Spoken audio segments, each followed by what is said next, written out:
राधे राधे दोस्तों। तो जैसा कि आप सभी लोगों को ज्ञात है कि किसी भी व्रत को करने में उसकी व्रत कथा सुनना या पढ़ना बेहद ही आवश्यक होता है। बिना व्रत कथा के व्रत अधूरा माना जाता है। तो आज की इस वीडियो में हम आपको कामिका एकादशी की व्रत कथा सुनाएंगे, जो कि कुछ इस प्रकार है।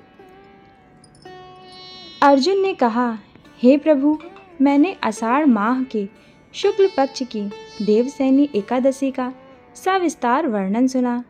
अब आप मुझे श्रवण माह के कृष्ण पक्ष की एकादशी की कथा सुनाने की कृपा करें। इस एकादशी का नाम क्या है, इसकी विधि क्या है, इसमें किस देवता का पूजन होता है और इसका उपवास करने से मनुष्य को किस फल की प्राप्ति होती है। भगवान श्री कृष्ण ने कहा, हे श्रेष्ठ युधिष्ठिर, मैं श्रावण माह की पवित्र एकादशी की कथा सुनाता हूँ, ध्यान पूर्वक श्रवण करो। एक बार इस एकादशी की पावन कथा को भीष्म पितामह ने लोक हित के लिए नारद जी से कहा था।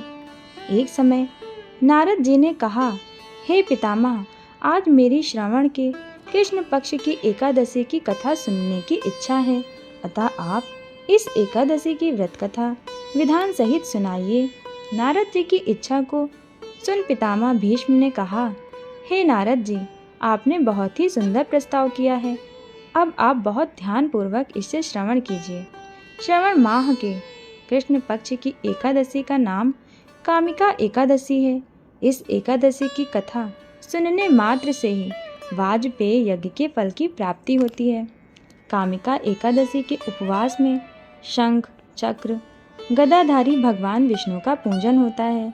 जो मनुष्य इस एकादशी को धूप, दीप, नौवेद आदि से भगवान विष्णु की पूजा करते हैं, उन्हें गंगा स्नान के फल से भी उत्तम फल की प्राप्ति होती है। सूर्य ग्रहण और चंद्र ग्रहण में केदार और कुरुक्षेत्र में स्नान करने से जिस पुण्य की प्राप्ति होती है, वह पुण्य कामिका एकादशी के दिन भगवान विष्णु की भक्ति पूर्वक पूजा करने से प्राप्त होता है।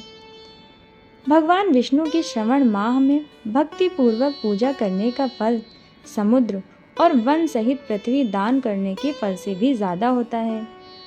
व्यतिपात में गंडकी नदी में स्नान करने से जो फल प्राप्त होता है, वह फल भगवान की पूजा करने से मिल जाता है। संसार में भगवान की पूजा का फल सबसे ज़्यादा है, अतः भक्ति पूर्वक भगवान की पूजा न बन सके तो श्रवण माह के कृष्ण पक्ष की कामिका एकादशी का उपवास करना चाहिए। आभूषणों से युक्त बछड़ा सहित गौदान करने से जो फल प्राप्त होता है, वह फल कामिका एकादशी के उपवास से मिल जाता है। जो उत्तम द्विज श्रवण माह के कृष्ण पक्ष की कामिका एकादशी का उपवास करते हैं तथा भगवान विष्णु का पूजन करते हैं, उनसे सभी देव, नाग, किन्नर, पितृ आदि की पूजा हो जाती है। इसीलिए पाप से डरने वाले व्यक्तियों को विधि विधान सहित इस उपवास को करना चाहिए। संसार सागर तथा पापों में फंसे हुए मनुष्यों को इनसे मुक्ति के लिए कामिका एकादशी का व्रत करना चाहिए। कामिका एकादशी के उपवास से भी पाप नष्ट हो जाते हैं। संसार में इससे अधिक पापों को नष्ट करने वाला कोई और उपाय नहीं है। हे नारद जी, स्वयं भगवान ने अपने मुख से कहा कि मनुष्यों को अध्यात्म विद्या से जो फल प्राप्त होता है, उससे अधिक फल कामिका एकादशी का व्रत करने से मिल जाता है। इस उपवास को करने से मनुष्य को न यमराज के दर्शन होते हैं और न ही नरक के कष्ट भोगने पड़ते हैं। वह स्वर्ग का अधिकारी बन जाता है। जो मनुष्य इस दिन तुलसी दल से भक्ति पूर्वक भगवान विष्णु का पूजन करते हैं, वे इस संसार सागर में रहते हुए भी इस प्रकार अलग रहते हैं, जिस प्रकार कमल पुष्प जल में रहते हुए भी जल से अलग रहता है।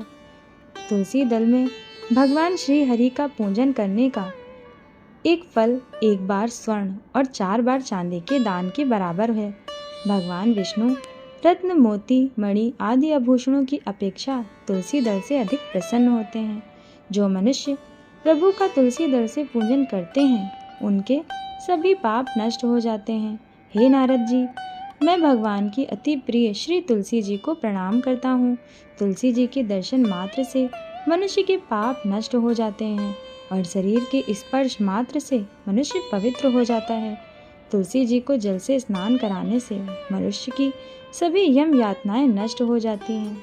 जो मनुष्य तुलसी जी को भक्तिपूर्वक भगवान के श्री चरण कमलों में अर्पित करता है उसे मुक्ति मिलती है।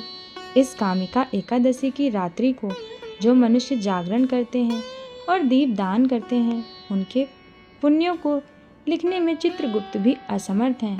एकादशी के दिन जो मनुष्य भगवान के सामने दीपक जलाते हैं उनके पितृ स्वर्गलोक में अमृत का पान करते हैं। भगवान के सामने जो मनुष्य घी या तिल के दीप जलाते हैं उनको सूर्य लोक में भी सहस्त्रों दीपकों का प्रकाश मिलता है। तो फ्रेंड्स, अभी तक आप लोगों ने कामिका एकादशी के व्रत के महत्व के बारे में सब कुछ जान लिया है। अब हम आपको बताते हैं कामिका एकादशी की व्रत कथा। एक गांव में एक वीर क्षत्रिय रहता था। एक दिन किसी कारणवश उसकी ब्राह्मण से हाथापाई हो गई और ब्राह्मण की मृत्यु हो गई। अपने हाथों मरे गए ब्राह्मण की क्रिया उस क्षत्रिय ने करनी चाहिए, परंतु पंडितों ने उसे क्रिया में शामिल होने से मना कर दिया। ब्राह्मणों ने बताया कि तुम पर ब्रह्म हत्या का दोष है, पहले प्रायश्चित कर इस पाप से मुक्त हो, तब तुम्हारे घर भोजन करेंगे। इस पर क्षत्रिय ने पूछा कि इस पाप से मुक्त होने के क्या उपाय हैं। तब ब्राह्मणों ने बताया कि श्रावण माह के कृष्ण पक्ष की एकादशी को भक्ति भाव से भगवान श्रीधर का व्रत एवं पूजन कर ब्राह्मणों को भोजन करा के सददक्षिणा के साथ आशीर्वाद प्राप्त करने से इस पाप से मुक्ति मिलेगी। पंडितों ने बताया, जिस प्रकार पंडितों ने बताया उसी प्रकार उसने व्रत किया और रात में भगवान श्रीधर ने क्षत्रिय को दर्शन देकर कहा कि तुम ब्रह्म हत्या के पाप से मुक्त हो गए हो। इस व्रत के करने से ब्रह्म हत्या आदि के सभी पाप नष्ट हो जाते हैं और इंद्रलोक में सुख भोग कर प्राणी अंत में विष्णु लोक को जाते हैं। इस कामिका एकादशी के महत्व के श्रवण व पठन से मनुष्य स्वर्गलोक को प्राप्त होता है। तो आप लोग भी इस वर्ष कामिका एकादशी का व्रत रखिए और श्री हरि का श्रद्धा भक्ति भाव से पूजन करें। अगर आपको हमारी ये वीडियो पसंद आई हो तो हमारे चैनल शगुन नॉलेज हब को सब्सक्राइब कर लीजिए। वीडियो को लाइक करिए, शेयर करिए और कमेंट करके हमें ज़रूर बताइए कि अब कौन सी कथा आप सुनना चाहते हैं।